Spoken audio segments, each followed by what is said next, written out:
কি করি, কোথায় যাই, কি করে আমি কি করে সংসার চালাই? ওগো ঠাকুর, আমি আর কতদিন না খেয়ে কাঁদিতে হবে?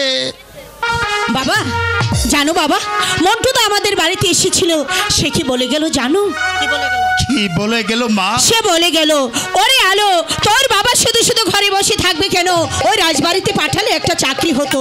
তাই বলছিলাম মাকে নিয়ে তুমি যদি রাজবাড়িতে যেতে। তাই যাব মা, আমি তাই যাব। তাছাড়া কোনো উপায় নেই রে মা, কোনো উপায় নেই।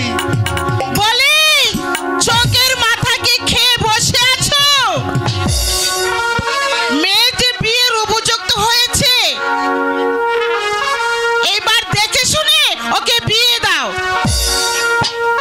তারপর একটা চাকরির ব্যবস্থা করো।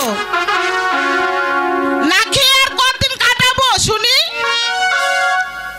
মেয়ের বিয়ে তো দেব, কিন্তু টাকা পয়সা কোথায় পাবো নীলা? টাকা ছাড়া কিছুই হয় না নীলা। আমি ভেবেছিলাম কি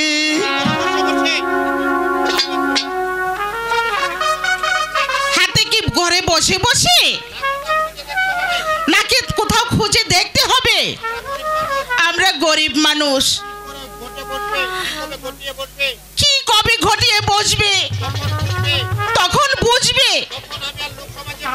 তখন আমি আর ওই সমাজে মুখ দেখাতেই পারবো না। বলছিলাম কি বাবা, এখানে দাঁড়িয়ে না থেকে মাকে নিয়ে তুমি রাজবাড়িতে যাও, দেখো একটা চাকরির সন্ধান হয় কিনা।